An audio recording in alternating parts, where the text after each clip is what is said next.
বাদ দিয়া বলতা বল তিস্তা নদীর কপাট খোল, দেখলে যেন তিস্তা নদী চিনতে আমি পাই।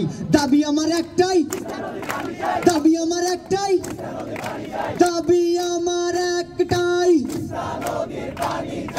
যখন দেশে দেশে হবে নদী বাঁচাও আন্দোলন, চলো হাতে হাত রেখে আজ একই পথে চলি, ভেদাভেদ ভুলে গিয়ে একই সুর তুলি, বুকে নিয়ে শত জ্বালা মুখে গান গাই। দাবি আমার একটাই, তিস্তা নদীর পানি চাই। দাবি আমার একটাই, দাবি আমার একটাই, এই দাবি আমার একটাই। আমরা 1952 সালে যেমন ভাষার জন্য জীবন দিয়েছি, 1971 সালে মুক্তিযুদ্ধে অংশগ্রহণ করেছি, 24-এর গণ অভ্যুত্থানে অংশ নিয়েছি, তাই আমাদেরকে এখন দমিয়ে রাখা যাবে না। আমরা আমাদের পানির যোগ্য হিসাব চাই, তাই দাবি মোদের একটাই, তিস্তা নদীর যোগ্য হিসাব চাই। আমরা কখনো আমার হিসাব ছাড়বো না। কি আমরা কি ছাড়বো? এই দেশে সুখে থাকার জন্য সবাই অনেক রক্ত দিয়েছি, সমানভাবে সবকিছু চলার জন্য, কিন্তু ভারতের আগ্রাসন থেকে আমরা মুক্তি পাচ্ছি না। আমরা সবাই এই তিস্তা নিয়ে কি করতেছি? রাজনীতি করতেছি, কিন্তু তিস্তা বাস্তবায়ন করতেছি না। শুধু প্রতিনিধি আসে, দেখে চলে যায়, আমাদের শুধু মুখ কি করে দর্শন করে দিয়ে চলে যায়। আমরা চাই তিস্তা পরিকল্পনা, তিস্তা বাস্তবায়ন হোক। আমরা উত্তরবঙ্গ সুন্দরভাবে বেঁচে থাকতে চাই, এই তিস্তাই আমাদের প্রাণকেন্দ্র।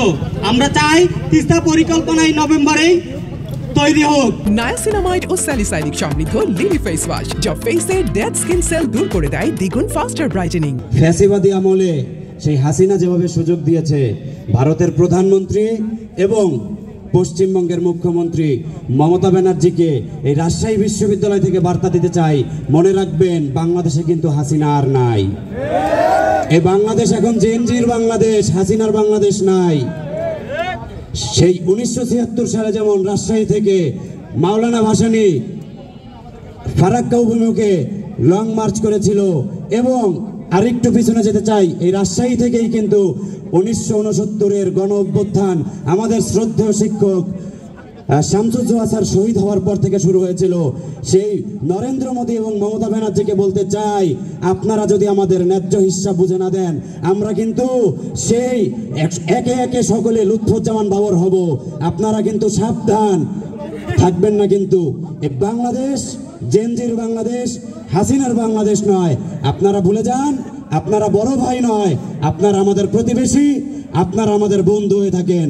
যদি বড় ভাই স্বরূপ আচরণ করেন, আমরা কিন্তু আপনাদেরকে দেখে নেব। উত্তরবঙ্গের মানুষ হিসেবে শুধু আমার না, আমাদের না, পুরো শুধু রংপুর বিভাগের না, পুরো দেশের জন্য একটা হুমকি। এই যে বাঁধগুলো নির্মাণ করা হয়েছে, বাঁধ বিভিন্ন বড় বড় নদীতে যে বাঁধগুলো নির্মাণ করা হয়েছে, তার মধ্যে তিস্তাতে গজলডোবা বাঁধ আপনারা জানেন। এই বাঁধগুলো নির্মাণ করার পর থেকেই আমাদের পানি বন্টন চুক্তিতে বারবার আমাদেরকে ছোট করা হচ্ছে, পানি বন্টন চুক্তিতে আমাদেরকে বারবার অসম্মান করা হচ্ছে, এবং আমাদের ন্যায্য অধিকার দেওয়া হচ্ছে না। নানা প্রশ্নে এই 5টা নদী সহ যেই নদীগুলোতে আমাদের ভারত বাঁধ নির্মাণ করেছে, সেই বাঁধ নির্মাণ করার পর থেকে এই নদী সংক্রান্ত যাবতীয় প্রশ্নে আমাদেরকে বারবার অধিকার বঞ্চিত করা হয়েছে। আমরা বলতে চাই, তিস্তা বাঁচাতে হবে, আমাদের নদীগুলো বাঁচাতে হবে। বাংলাদেশ নদীমাতৃক দেশ, এই নদীমাতৃক দেশের নদীগুলো না বাঁচলে আমরা বাঁচবো না। তবে আমরা বলতে চাই, ভারত প্রশ্নে, ভারত যেহেতু সবসময় আধিপত্যবাদ দেখাতে চায় বাংলাদেশে, সেই ভারত প্রশ্নে আমাদের সবাইকে একসাথে লড়তে হবে। নায়াসিনামাইড ও স্যালিসাইলিক সমৃদ্ধ লিলি ফেস ওয়াশ, যা ফেসের ডেড স্কিন সেল দূর করে দেয় দ্বিগুণ ফাস্টার ব্রাইটেনিং।